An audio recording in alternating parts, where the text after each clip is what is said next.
show you today a really cool tool called AirClass.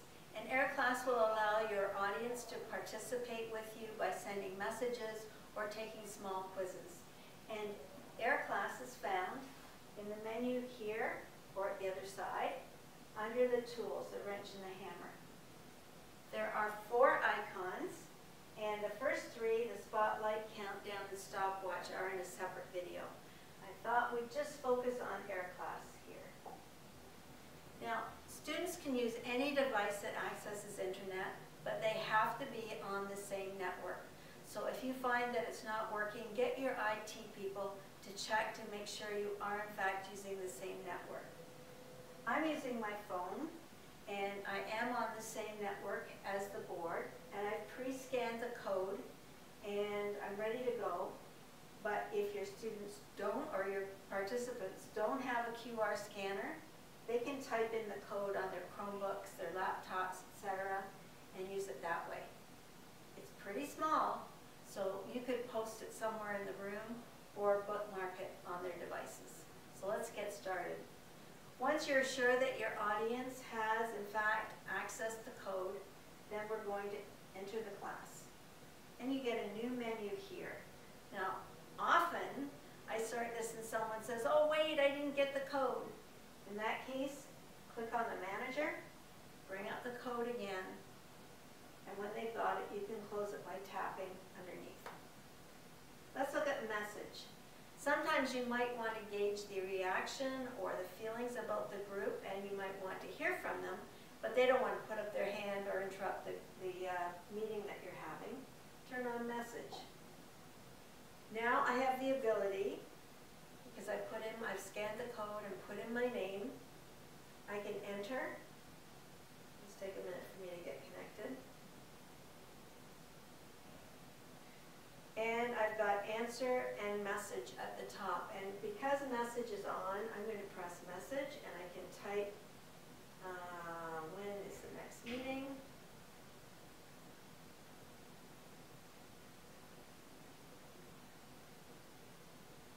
And question mark. And now I'm going to close the keyboard so that I can see that send button. And I'll press send. And it was successful, and there it goes, scrolling across the top. And multiple people can send messages at the same time. They'll all be stacked one above the other and scroll across the board. So that's message. There may be times when you don't want message on. Just press it, and it will not then allow people to send messages. So I can't do anything now with that. Let's look at the voter.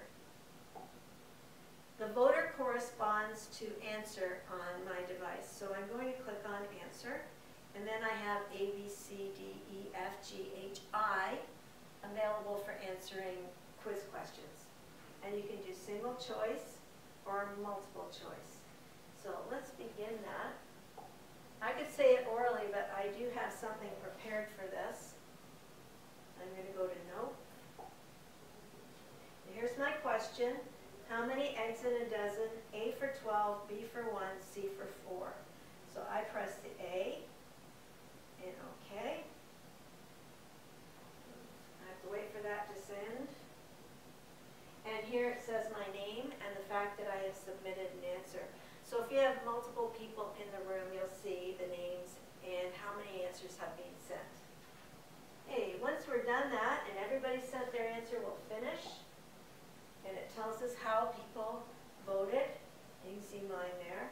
A is the right answer. I'm choosing that to let everybody know what was right. And when I click on this bar, it can tell me everybody that sent the right answer. That's pretty cool.